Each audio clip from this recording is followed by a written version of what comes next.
놀랍게도 부활절은 우리만의 축제입니다. 많은 사람들이 동의하지 않습니다. 그런데 여러분, 이러한 부활과 달리 살아있는 모든 사람들에게 다 해당하는 사실이 있습니다. 그것이 뭐냐 하면은 모두에게는 숨기고 싶은 비밀이 있다 하는 것입니다. 숨기고 싶은 비밀이 있다. 우리 주님께서도 이 비밀과 관련해서 말씀하신 게 있어요. 비밀을 용인하는 듯한 말씀을 하셨어요. 오른손이 하는 일을 왼손이 모르게 해라. 오른손이 하는 일을 왼손이 모르게 해라. 그냥 긍정적인 의미에서의 비밀이겠지요. 그런데 정반대 말씀도 하셨어요. 오른손이 죄를 지면은 찍어버려라. 내 한쪽 눈이 범죄하면은 빼버려라. 자, 손을 찍어내버리면은 표시가 납니다. 눈 하나를 빼버리면 표시가 납니다. 표시가 난다는 얘기는 뭡니까? 드러난다는 얘기입니다. 다시 말해서 예수님 말씀을 한 것풀만 더 들어가면은 잘못은 드러내라. 잘못은 드러내라. 그래서 이 비밀을 놓고 보면은 예수님 입장하고 세상 입장이 묘하게 달라요. 예수님은 그런 거예요. 잘한 것은 감추어라. 오른손이 하는 것은 왼손이 모르게 해라. 잘못한 것은 드러내라. 오른손이 잘못했으면 찍어버려라. 찍으면 표시가 나니까 그건 드러나는 거예요. 잘못한 것은 숨기지 말고 드러내라. 잘한 것은 감추어라. 예수님의 비밀에 관한 말씀입니다. 반대로 세상은 반대죠. 잘못한 거는 철저하게 은폐해라. 잘한 거는 돈을 내서라도 피하를 해라. 이 인간의 속성이 얼마나 오래된 유구한 역사를 가지고 있는지는 여러분들이 아실 거예요. 첫사람, 선악과를 따먹은 아담과 하와가 하나님한테 이실직고 안 하잖아요. 첫사람이 범죄하고 나서 당장 한 일은 뭡니까? 숨은 겁니다. 은폐하는 거예요. 하나님이 그것을 지적하기 전까지는 먼저 자기 입으로 얘기를 하지 않습니다. 잘못한 것은 철저하게 숨기는 것이 첫사람으로부터 보이는 모습이라 하는 거지요. 잘한 것은 드러내고 싶어요. 부자 청년이 예수님께 와서 어떻게 하면 영생을 얻을 수 있습니까? 내가 율법을 지켜라. 그거 다 잘했는데요. 다 했는데요. 너에게 한 가지 부족한데 내가 가지고 있는 것을 팔아서 가난한 사람들에게 나눠주고 내 뒤를 쫓으라. 그 마지막 말씀에 고개를 숙이고 좌절해서 돌아갑니다.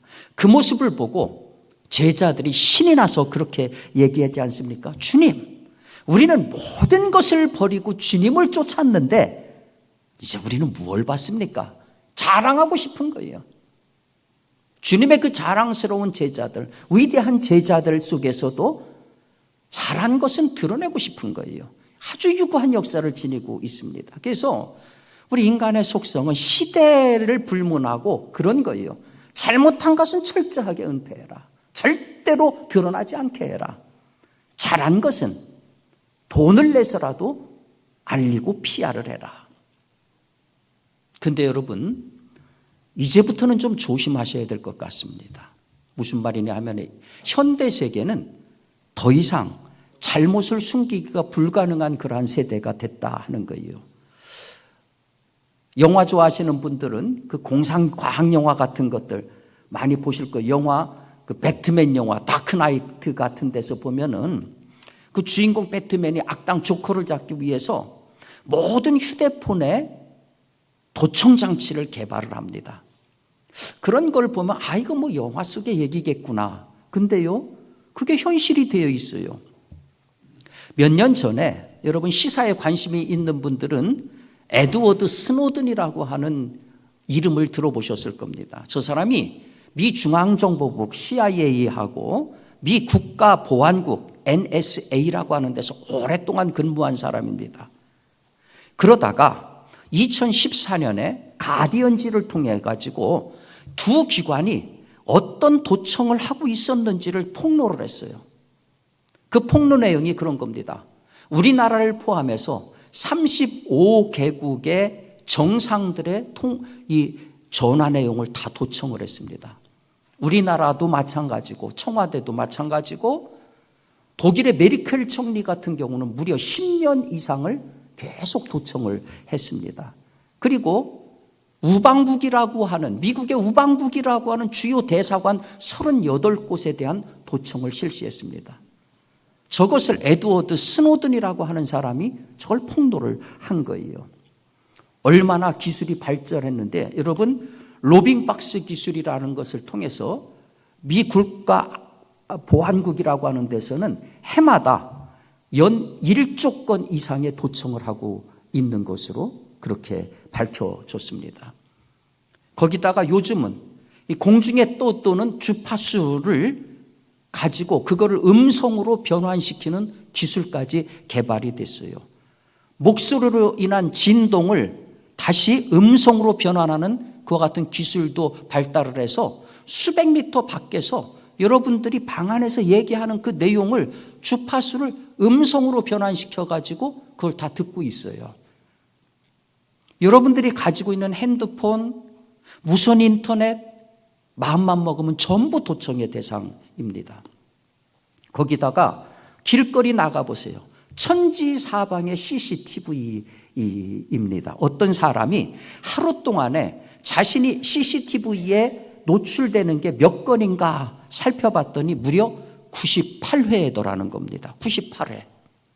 우리가 사는 이 서울에만 공적인 CCTV가 14만 4,513대, 14만 4,513대 공적인 CCTV입니다. 그러니까 사적인 거 무슨 여러분들이 슈퍼마켓 들어갔을 적에 그 슈퍼마켓에서 해놓은 이 사적인 거 이런 거 포함하지 않고 공적인 거 길거리에 있는 거 이런 것들 공공 건물에 있는 거 이런 것들만 서울에만 14만 대가 넘어요. 그러니까 하루에 무려 98회에 걸쳐서 우리가 다 노출되어 있는 겁니다. 맘만 먹으면은 우리들의 신상은 탈탈 털리게 되어 있습니다. 한마디로 이제는 숨을 데도 없고 숨길 데도 없는 참 무서운 세상이 됐다 하는 얘기죠. 그런데 여러분 이렇게 첨단 과학이 발전해도 절대 발견하지 못하는 은폐 장소가 있어요. 절대 발견하지 못하는 은폐 장소가 있습니다. 그게 뭐냐 하면은 죽음입니다. 죽음. 그래서 우리 옛말에 비밀은 무덤까지 가지고 간다 그랬어요. 숨기고 싶은 비밀 절대로 못 찾는 게 어디냐? 죽음이에요. 죽음. 놀랍게도 이 기막힌 비밀을 누가 알았느냐? 아주 미개하다고 생각되는 우리 먼 선조들이 그걸 알았어요. 성경에 카인이라고 하는 이름이 나오죠. 그 사람이 가장 먼저 이걸 알았어요. 아, 죽이면 다 끝이구나. 그래서 제사 지냈는데 동생 아벨의 제사는 하나님이 받고 자기 제사는 받지 않았을 때 분개해서 그만 자기 동생 아벨을 죽였습니다. 그리고 죽음이라고 하는 곳에 감춰버리고 말았습니다. 그 이후 사람들은 이어내려오면서 이런 신념이 생긴 거예요. 아, 죽음에다가 숨기면 가장 안전하다. 죽음에다가 숨기면 가장 안전하다. 그러니까 숨기려면은 무덤까지 가지고 가면 된다. 노벨 문학상을 수상했던 어니스트 해밍웨이가 1942년에 전장의 인간이라고 하는 이 시리즈 세계의 전쟁의 역사를 쭉 기술한 그거를 시리즈로 냈는데요. 제1권의 제목이 뭐냐 하면은 죽은 자는 말이 없답니다. 죽은 자는 말이 없다. 그렇습니다. 죽은 자는 말이 없어요. 죽음은 끝이다. 죽이면 끝이다. 죽임을 이길 것은 없다. 비밀을 묻고 싶으냐? 그러면 무덤에다 묻어라. 그러니까 사람들은 그렇게 생각하는 거죠. 죽음은 끝이다. 비밀은 무덤에다가 묻으면 된다. 이러다 보니까 인간의 역사가 금수의 역사가 되는 거예요. 짐승의 역사가 되는 거예요. 하나님은 이런 세상을 가장 못 참아 하시는 분입니다. 왜냐하면 하나님은 인간을 짐승으로 만들지 않았어요. 당신 이마고데이 하나님의 형상으로 만들었어요. 그렇기 때문에 인간은 짐승일 수가 없어요. 왜냐하면 하나님은 생명의 근원이에요. 그런데 인간들은 스스로 생명을 끊기도 하고 다른 사람의 생명을 앗아가면서 거기다 비밀을 묻으려고 하는 거예요. 그래서 하나님이 두 가지 장치를 준비하셨습니다. 하나는 피해 호소라는 장치입니다. 카인이 아벨을 묵이고 땅에 죽이고 나서 묻었을 적에 안심을 했지요. 이젠 끝났다. 이제 뭐 아무도 모른다. 근데 그때 하나님이 뭐라고 얘기하십니까? 내 아우의 핏소리가 땅에서부터 내게 호소한다. 생명의 주인은 하나님이에요. 그러니까 하나님이 모르는 생명이라는 것은 있을 수가 없습니다. 그렇기 때문에 모든 생명은 하나님에게 연결되게 돼 있어요. 하나님이 모르는 생명이라는 것은 없어요. 이 뭘 얘기하는 겁니까? 죽음이 마지막 은폐처가 될 수가 없다는 거예요. 그런데 현실적으로 그 하나님은 안 보이잖아요. 사람들은 하나님의 존재를 부인합니다. 따라서 하나님이 다 알고 있다, 이런 사실도 인정을 안 해요. 다만 이런 거는 있죠. 사람을 죽이고 나면은 악몽에 시달려요. 꿈에 시달려요. 식은땀을 벌벌 흘려요. 어떤 사람은 그거를 참지 못해서 자수를 하기도 해요. 근데 대부분의 사람들은 매일 밤 악몽에 시달려도 자기가 그 살인의 대가로 얻은 어떠한 이익이 더 크기 때문에 여전히 침묵 속에서, 은폐 속에서 그대로 머물러 있는 거죠. 그러니까 우리가 모르지만 우리 주변에는 이와 같은 비밀을 간직한 사람들이 많이 있습니다. 하나님이 준비하신 두 번째 카드가 있어요. 그게 뭐냐? 양심이라고 하는 겁니다. 확실히 이거는 굉장히 효과가 있는 방법이에요. 여러분, 가룟 유다가 자살한 이유가 뭡니까? 양심에 찔려서 자살을 했습니다. 그런데 이 카드도 문제가 사실은 있어요. 왜 그러냐면 양심이라고 하는 거는요, 문화에 따라서, 교육에 따라서 달라지기도 해요. 식인종들은 같은 사람 잡아먹는 것에 조금 더 양심의 가책을 느끼지 않아요. 왜? 그의 조상 대대로부터 그것이 관습이었고 그렇게 교육을 받아왔기 때문에 그렇습니다. 또 어떤 이념을 갖느냐에 따라서 사람을 죽이는 것에 대해서 전혀 양심의 가책을 느끼지 않고 오히려 당당하게 자랑을 하고 훈장을 받습니다. 러시아의 푸틴이 우크라이나를 침공해가지고서 얼마나 많은 사람을 죽였습니까? 그 군인들이 얼마나 잔혹한 짓들을 했습니까? 그런데 그 사람들은 죽인 사람만큼 훈장을 받아요. 그러니까 이념에 따라서 살인을 칭찬하더라 하는 거지요. 극단의 테러 단체들은 사람 죽이는 것을 영웅시합니다. 그러니까 하나님이 우리에게 허락하신 두 번째 이 양심이라고 하는 카드도 사실은 먹혀드는 부분이 있는가 하면 먹히지 않는 부분도 있어요. 이런 방법으로 안 되겠구나. 하나님이 최후의 카드를 준비하셨습니다. 그거는 생명의 호수보다, 양심보다도 더 강한 카드입니다. 그게 뭐냐? 바로 부활입니다. 부활. 죽음이 죽인 생명을 다시 살려내는 것. 악이 죽인 선을 다시 일으켜 세우는 것. 비진리가 죽인 진리를 다시 살려내는 것. 끝이라고 선언하는 사망의 목덜미를 쳐서 생명이 최후의 승자인 것을 보여주는 것. 바로 이 부활입니다.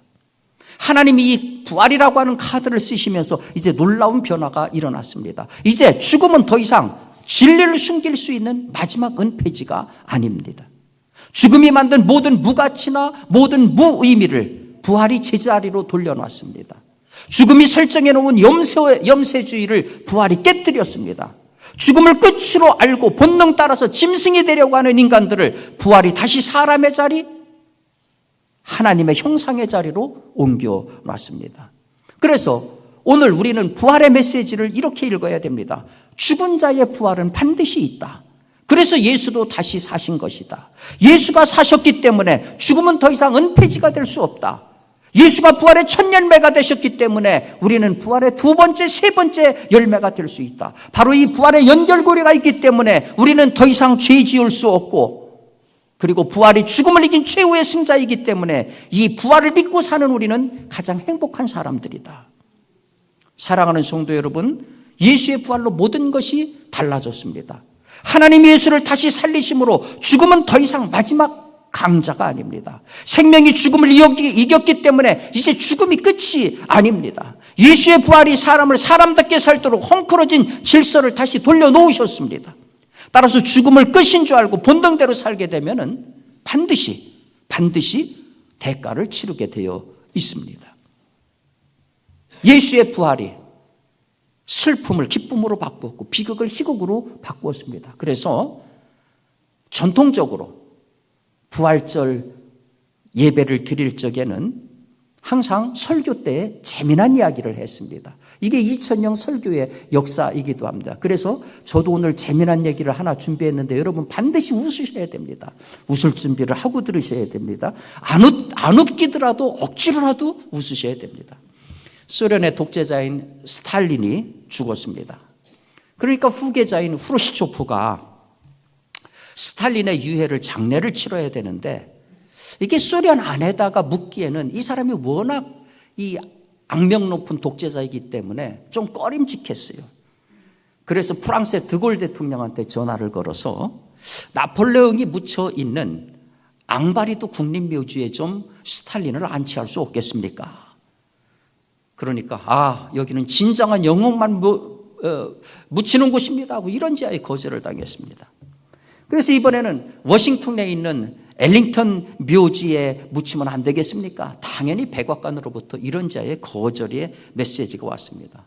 영국의 웨스트민스터 사원에도 알아봤는데 여기는 영국의 영웅만 모시는 곳입니다. 거절을 당했습니다. 마지막으로 반신반의하면서 이스라엘에다가 전화를 했습니다. 근데 뜻밖에도 받아주겠다는 겁니다. 그러면서 그 회신에 마지막에 이런 문장이 붙어 있는 겁니다. 믿을 만한 국제 통계에 의하면은 성스러운 이스라엘에서 죽은 자의 부활은 그 확률이 세계 최고임을 알아주기 바람. 이 문장을 읽고 고민 끝에 후르시초프는 스탈린 유해를 그냥 소련 땅에 매장했다고 합니다. 자, 이제 빨리 웃으십시오. 웃으셔야 됩니다. 사랑하는 성도 여러분, 하나님은 예수의 부활을 통해서 세상을 바꾸기를 원하십니다. 하지만 하나님의 이 회심의 카드도 지난 2000년 동안 100% 성과를 다 내지 못했습니다. 왜냐하면 부활이라고 하는 카드는 반드시 신앙이라고 하는 단말기에 꽂아야 작동하기 때문입니다. 세상을 보세요. 내 신앙이란 단말기를 찾아볼 수가 없어요. 세상에는 신앙이란 단말기는 없고 과학이라는 단말기만 잔뜩 널려 있습니다. 사람들은 이 과학이라는 단말기에 의해서 보여지고 검증된 것만 받아들입니다. 그래서 부활을 믿는 우리들의 책임이 그만큼 막중한 거예요. 부활을 믿는 우리가 부활의 신앙 우리의 삶으로 보여줘야 됩니다. 정의와 불의 가운데서 우리 살아가는 모습이 항상 정의 편에 서야 되고, 사랑과 미움 가운데서 우리는 항상 사랑을 선택해야 되고, 진리와 비진리 사이에서 항상 진리 편에 서야 됩니다. 이것이 오늘 부활을 믿는 우리들이 해야 되는 사명입니다. 이 작은 몸짓으로부터 세상의 변화는 시작될 수 있고, 우리의 작은 실천으로부터 세상을 이기는 승리는 시작될 수 있습니다. 이 일에 동의하고 동참한다면 여러분과 저는 그리스도의 증인이고 그리고 부활의 증인인 것입니다. 자, 주의 몸된 교회는 부활절 아침마다 주님의 부활을 축하하면서 이렇게 인사했습니다. 할렐루야! 예수께서 부활하셨습니다. 우리도 부활할 것입니다. 자, 우리도 2000년 교회가 해온 이 부활절 인사를 하면서 주님의 부활을 함께 축하합시다. 할렐루야! 예수께서 부활하셨습니다. 우리도 부활할 것입니다. 할렐루야, 예수께서 부활하셨습니다. 우리도 부활할 것입니다. 아멘.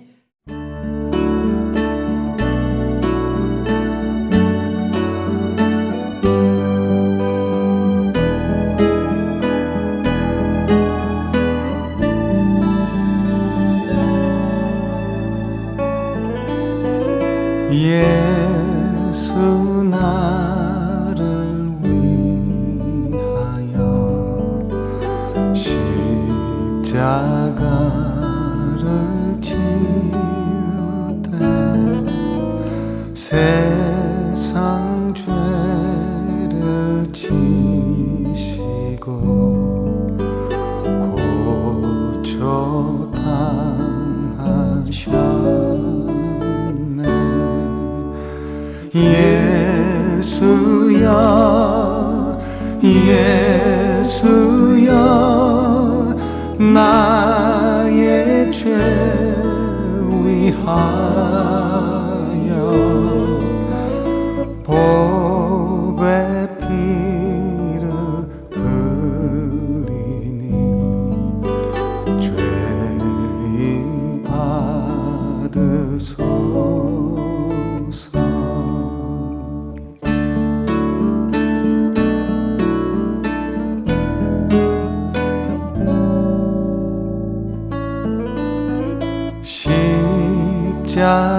십자가를 지시는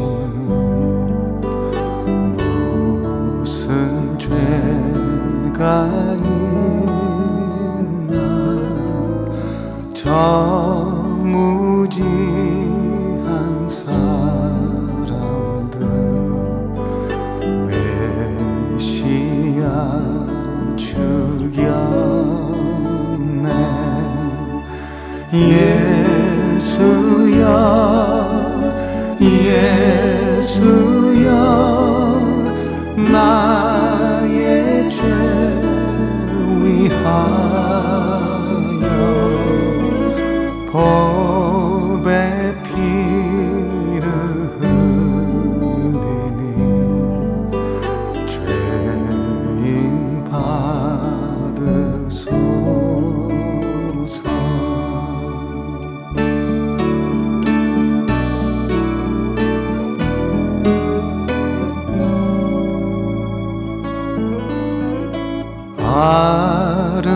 아름답다 예수여 나의 좋은 친구. 예수 공로 아니면 영원 형벌 받네.